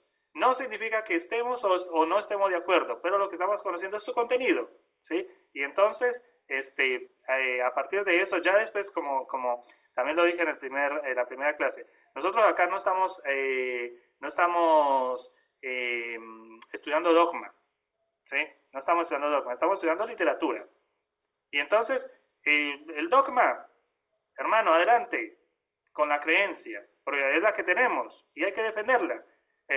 Pero con respecto a esto, bueno, estamos viendo un poquito de literatura y está bueno conocer la literatura que se había en aquella época, ¿no? Bueno, las discusiones que por supuesto tenían. Ahora, esta literatura no la escribían así porque sí, ¿no? Era costosísimo escribir, no existía, no había tinta disponible, no había papel disponible, es decir, para escribir tendría que pensarse mucho y poder y poner el mejor esfuerzo, ¿no? Entonces eran corrientes de pensamiento, como por ejemplo, estaban la corriente de pensamiento de los esenios. ¿Ah? Leemos los libros, los textos del Mar Muerto, por ejemplo, pero no significa que estemos de acuerdo necesariamente con ellos. Pero está bueno conocerlos porque nos ayudan a entender qué era todo el mar de pensamientos que había en aquellos tiempos. Bueno, seguimos. Libro de los vigilantes. Los vigilantes en el libro de Daniel. Están mencionados en el libro de Daniel. Este aquí, que tenemos los vigilantes allí. Dice, vi en visiones de mi cabeza mientras estaba en mi cama, y he aquí un vigilante y santo descendía del cielo. Daniel 4:13. Libro, dijimos, texto apocalíptico. Como Enoc es apocalíptico, ¿no? La sentencia, capítulo 4, versículo 17, la sentencia es por los vigilantes. Y uno dice, ¿y los vigilantes de dónde aparecieron? Era de lo que se creía, lo que se hablaba en aquellos tiempos. Y por dicho de los santos, la resolución, para que conozcan los vivientes que el Altísimo gobierna el reino de los hombres y que a quien él quiere lo da y constituye sobre él al más bajo de los hombres. Esto es cuando le dan por la cabeza a Nabucodonosor y lo bajan del trono, ¿no? Dice, y en cuanto a lo que vio el rey, un vigilante y santo que descendía del cielo decía, cortad el árbol y destruidlo, más la cepa, sus raíces dejaréis en la tierra. ¿Ven? Entonces tenemos acá en el libro de Daniel 3 menciones en el capítulo 4 de los vigilantes de los cuales nos habla el libro de Enoc. No estamos diciendo que esto sea correcto o no, estamos conociendo la literatura, ¿no? O sea, no sabemos qué es un vigilante o qué es imaginario por vigilante, pero hablaban de los vigilantes. Ahora, no sé si ustedes vieron acá un datito. Hace unos años, como 10 años, salió una película que se llama Noé. Así. Y allí hablaban, yo no sé si ustedes la vieron, pero cuando yo la fui a ver, yo quedé así como en shock porque aparecían como unos monstruos, así que tiraban piedras y todo, así como con los ojos rojos y todo, y decía, pero esto, ¿de dónde se les ocurrió a ver esto? Porque la Biblia no habla... Bueno, sí, el texto de los autores de esa película agarran no solamente el texto bíblico, sino también lo que se creía en la época del Segundo Templo y armaron la película. ¿Ven? Entonces, ahora, cuando vean esto, después venir a ver la película y van a encontrar mucho sentido de por qué la película fue hecha así. No estamos diciendo que la película sea correcta, pero sino que refleja las tradiciones. Bueno, ¿se acuerdan que nosotros hablamos de generalmente, por ejemplo, el Apocalipsis habla de 7 ángeles, ¿no? Los 7 ángeles que están delante del trono de Dios. Y uno dice, ¿de dónde salieron los 7 ángeles? Ah, del libro de Enoc. Fíjense, estos son los nombres de los santos ángeles que vigilan. Vigilan, porque son vigilantes. ¿Cuáles? Uriel, uno de los santos ángeles que es el encargado del trueno del temblor. 2. Rafael, uno de los santos ángeles encargado de los espíritus de los hombres. Rafael aparece en el libro de Tobit, en el libro de Tobit, de los deuterocanónicos, ¿no? Raguel, uno de los santos ángeles, el que castiga al universo, a las luminarias. Miguel, que aparece en el libro de Daniel, uno de los santos ángeles encargado de la mejor parte de los hombres y de la nación. Saracael, uno de los santos ángeles encargado de los espíritus de los hijos del género humano y que hacen pecar a los espíritus. Gabriel, aparece ¿dónde? En el Nuevo Testamento, en la anunciación de Jesús y de Juan el Bautista, uno de los santos ángeles encargado del paraíso, las serpientes y los querubines. Rameriel, uno de los santos ángeles al que Dios ha encargado de los resucitados. ¿Ven? Libro de Enoc, que después los 7 ángeles sin nombre van a aparecer ¿dónde? En el libro del Apocalipsis. Los 7 ángeles que están delante de Dios. Acá tenemos el versículo. Juan a las 7 iglesias que están en Asia, gracia y paz a vosotros del que es y que era y que ha de venir. ¿Y de quién? De los 7 espíritus que están delante de su trono. Los 7 espíritus delante de su trono, y que después va a seguir desarrollando los 7 espíritus, los 7 tronos, los 7 ángeles y todo. Libro de Tobías, y ahora también me ha enviado Dios a sanarte, lo mismo que a Sara tu nuera. Yo soy Rafael, uno de los 7 ángeles que están al servicio del Señor y que pueden entrar ante su presencia gloriosa, ¿no? Pero acá tenemos lo que se creía en la época de Jesús con respecto a estos ángeles.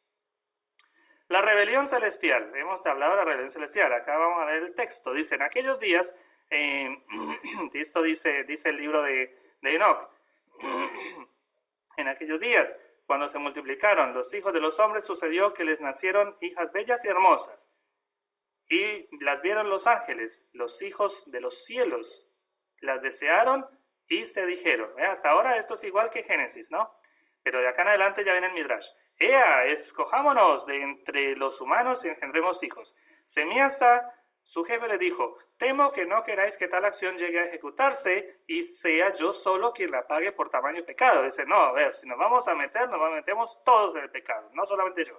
Le respondieron todos, juremos y comprometámonos bajo anatema entre nosotros, a no cambiar de decisión y a ejecutarla ciertamente. Bueno, entonces, ¿qué hicieron? Juraron todos de consuno y se comprometieron a ello bajo anatema, ¿sí? Es decir, bajo maldición. Eran 200 los que bajaron a Ardis, que es la suma del monte Hermón, lo marqué con rojo, Hermón, al que llamaron así porque en él juraron y se comprometieron bajo anatema, también marqué con rojo. Ahora acá abajo, para quien sepa un poquito de hebreo, puede por ahí identificarlo y si no, voy a ver cómo lo explico. Hermón, el monte Hermón, que está en la Biblia, se pronuncia Hermón, ¿no? Hermón.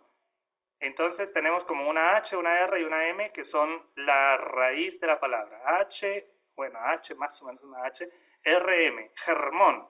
Ahora la palabra anatema es Jerem, que es un anatema o una excomunión. Ven que tienen las mismas palabras, las mismas letras. Esta letra es esta de acá y esta es esta, pero esta es final y esta es intermedia, pero es la misma. ¿Ven? Entonces la palabra Hermón, monte Hermón, y la palabra anatema tienen el mismo shores, se llaman hebreos, en la misma raíz. Entonces significa que hay un juego de palabras acá, ¿no? Un juego de palabras.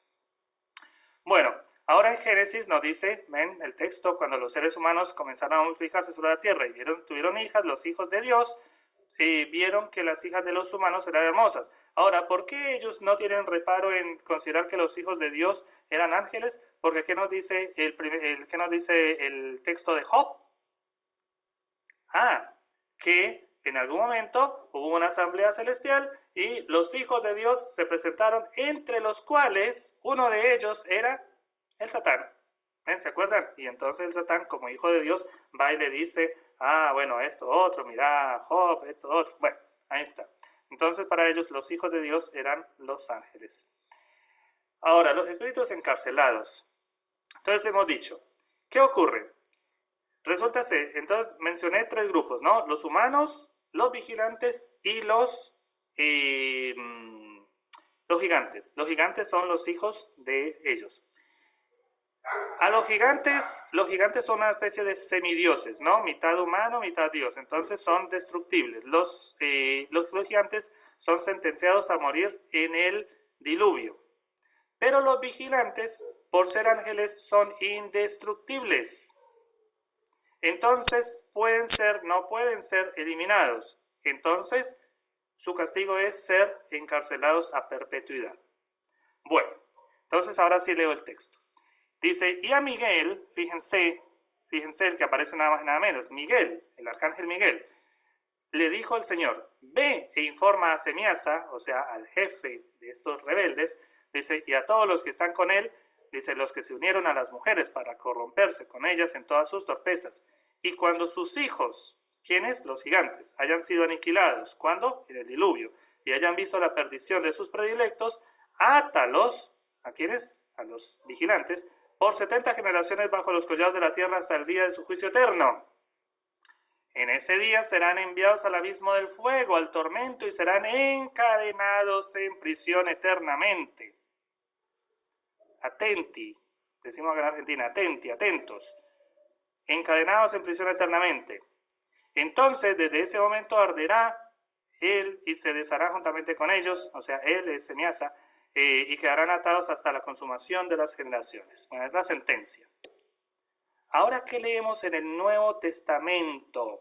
Primera carta de Pedro dice, porque también Cristo padeció una sola vez por los pecados, el justo por los injustos, para llevarnos a Dios, siendo a la verdad muerto en la carne, pero vivificado en espíritu, en el cual también fue y predicó a los espíritus encarcelados, los que en otro tiempo desobedecieron cuando una vez esperaba la paciencia de Dios en los días de Noé, mientras se preparaba el arca en la cual pocas personas, es decir, 8, fueron salvadas por agua.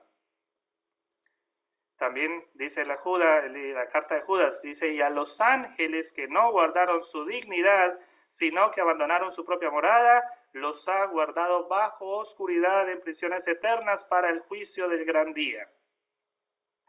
Tenemos acá 2 textos del Nuevo Testamento que remiten al libro de Enoc, porque esto no está en ninguna parte del Antiguo Testamento.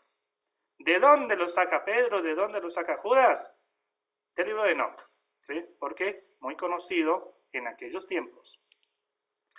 Segunda de Pedro, vuelve otra vez, dice, porque si Dios no perdonó, la anterior, perdón, fue la primera de Pedro, ahora la segunda de Pedro, dice, si Dios no perdonó a los ángeles que pecaron, sino que arrojándolos al infierno, los entregó a prisiones de oscuridad para ser reservados al juicio, y si no perdonó al mundo antiguo, sino que guardó a Noé, pregonero de justicia, con otras 7 personas, trayendo el diluvio sobre el mundo de los impíos.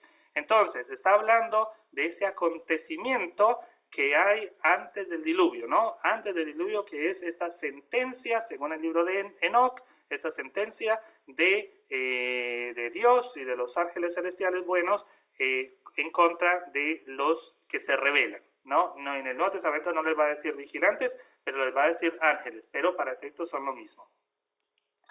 La sentencia, antes de estos sucesos, Enoc, acá nos va a dar un poco de Enoc cuando vivía en tierra. Antes de estos sucesos, Enoc estaba oculto y ninguno de los hijos de los hombres sabía dónde se escondía, dónde estaba, ni qué era de él. Su trato era con los ángeles y los vigilantes en sus días, ¿no? En los días de Enoc.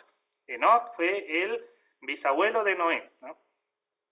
Yo, Enoc, dice, bendecí al Señor y al Rey eterno, y he aquí los vigilantes me llamaron a mí, Enoc el escriba, y me dijeron, Enoc, escriba y justo, ve y haz saber a los vigilantes del cielo que han dejado el empirio y su puesto eternamente santo y se han corrompido con mujeres, actuando con los hijos de los hombres, tomando mujeres y corrompiéndose sobremanera en la tierra, que no tendrán paz.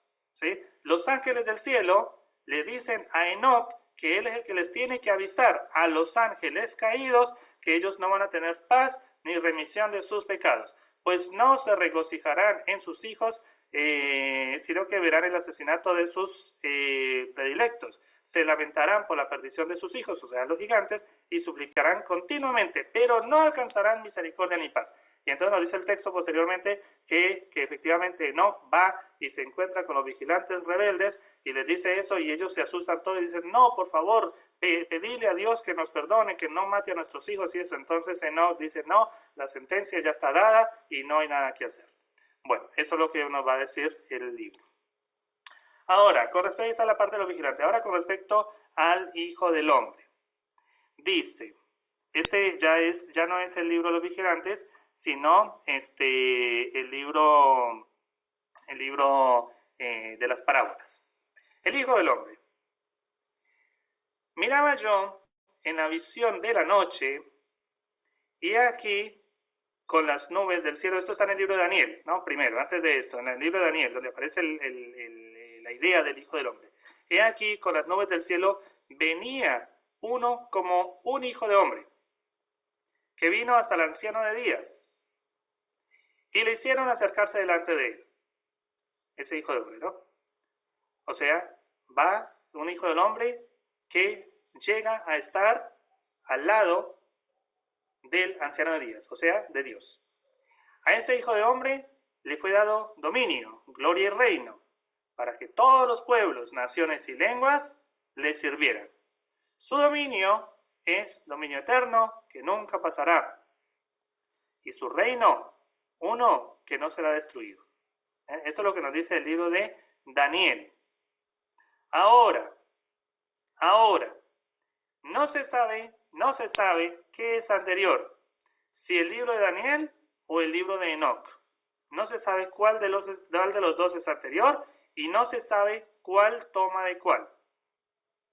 Lo que sí se sabe, porque los tenemos, es que los dos hablan del Hijo del Hombre y van más o menos en la misma dirección. Dice ahora el primer libro de Enoc. Fíjense, perdón, vuelvo acá atrás, y dice que a Dios lo llama el anciano de días, y al que va a estar al lado se va a llamar el Hijo del Hombre. Ahora sí volvemos a Enoc, dice, vi allí al que posee el principio de días. ¿El principio de días quién es? Dios. Cuya cabeza es blanca como lana. Y con él vi otro cuyo rostro es como de apariencia humana. ¿Ven? Uno que está al lado del principio de días, ¿no? Dice, más lleno de gracia, como uno de los santos ángeles. Pregunté a uno de los santos ángeles que iba conmigo y me mostraba todos los secretos. ¿Ven? Esto es típico de la apocalíptica. El contar secretos. El Apocalipsis de Juan, ¿no? Le cuentan secretos. Acerca de aquel Hijo del Hombre. ¿Quién era? ¿De dónde venía? ¿Y por qué iba con el principio de días? Y me respondió así. Este es el Hijo del Hombre. Fíjense que acá hay algo interesante. Enoc está preguntando acerca del Hijo del Hombre. Un Hijo del Hombre que está al lado de Dios. Después el ángel le va a confirmar que él, Enoc, es el Hijo del Hombre. Vamos a decir. Este es el Hijo del Hombre de quien era la justicia moraba con él. Él revelará todos los secretos del oculto, pues el Señor de los Espíritus lo ha escogido y es aquel cuya suerte es superior a todos eternamente por su rectitud ante el Señor de los Espíritus. Este Hijo del Hombre que has visto levantará a los reyes y poderosos de sus lechos y a los fuertes de sus asientos, aflojará las bridas de los poderosos y destrozará los dientes de los pecadores. Echará a los reyes de sus tronos y reinos, porque no lo exaltan ni alaban, ni dan gracias, porque se les ha dado el reino. ¿Ven? Entonces, tenemos un hijo del hombre que es alguien que está facultado por Dios para gobernar y para castigar a los injustos, para castigar a quienes no lo alaben, no lo exalten, ni le den gracias, ¿no? En aquel momento, este es otro texto, este es del primero de Enoc 46. Ahora el capítulo 48 dice, en aquel momento fue aquel hijo del hombre ante el Señor de los espíritus, o sea, ante Dios, y su nombre ante el príncipe de los días. Es decir, un paralelismo, ¿no? Esto es un paralelismo que se usaba en esa época.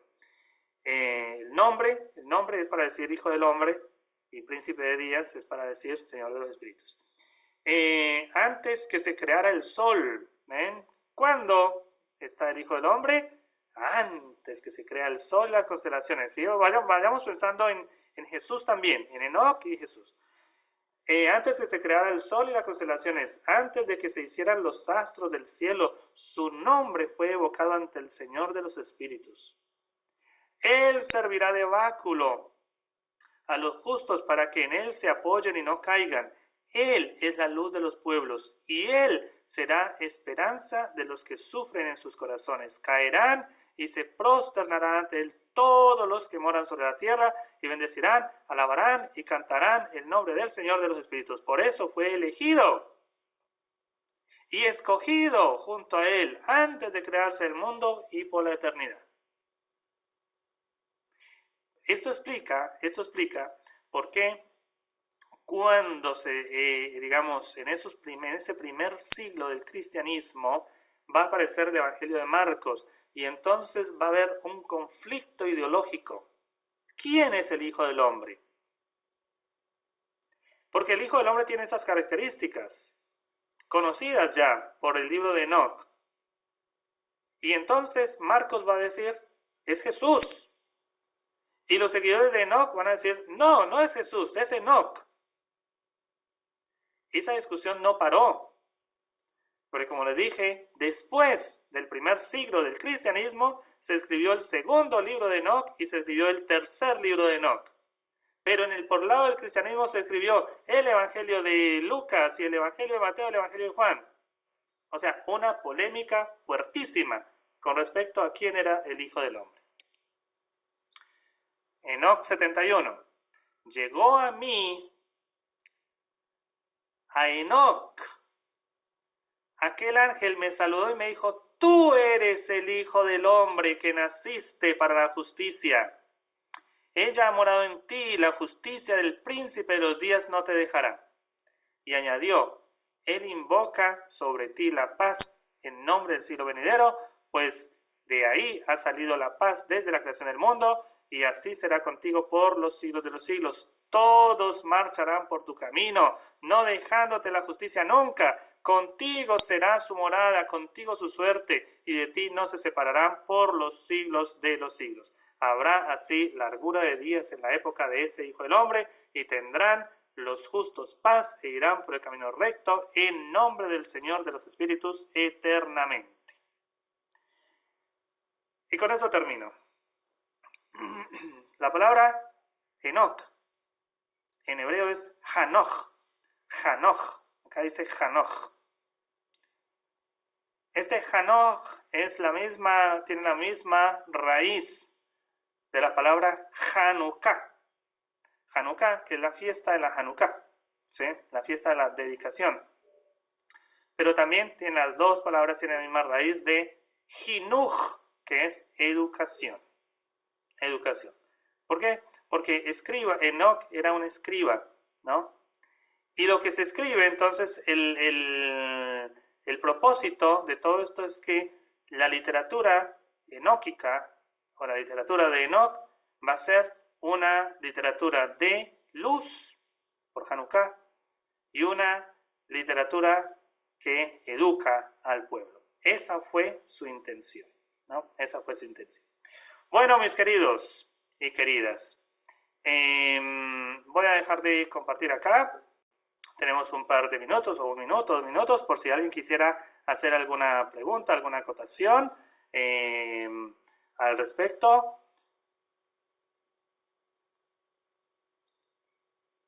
Eduardo, adelante, querido Eduardo, por favor. Profesor, primero agradecerle esta clase porque fue una clase muy interesante y muy intensa. Ahora bien, como mencionó el hermano anterior, nuestra fe debe estar bien firme y cimentada en lo que creemos, ¿no? Porque si no, como dicen las escrituras, van a venir los vientos de doctrinas de aquí y de allá y nos van a mover. Felizmente y a Dios gracias, yo estoy llevando esta clase después de más de 50 años de cristiano. Entonces, para mí es eso, una educación. Justamente ese es el asunto, ¿no?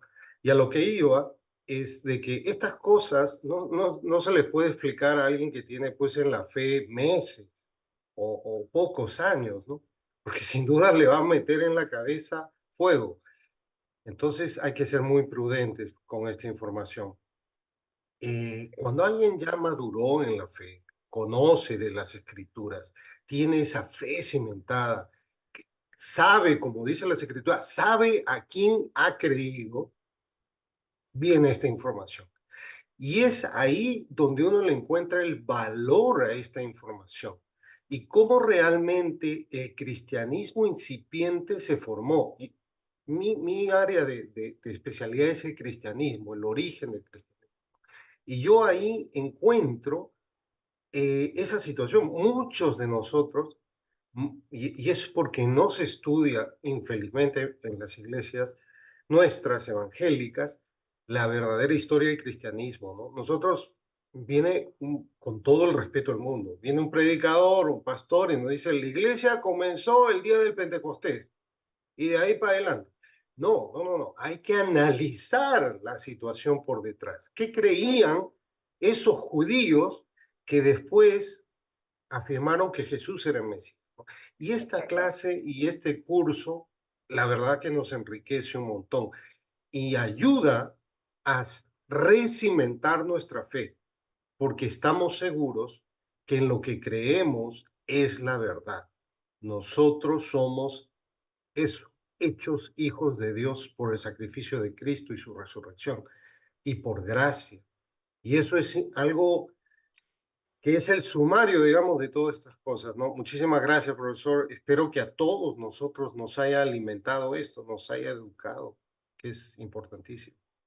Excelente, gracias hermano. Muchas bendiciones para todos. Los espero el próximo sábado con la misma alegría de todos los sábados, ¿no? Muchas bendiciones.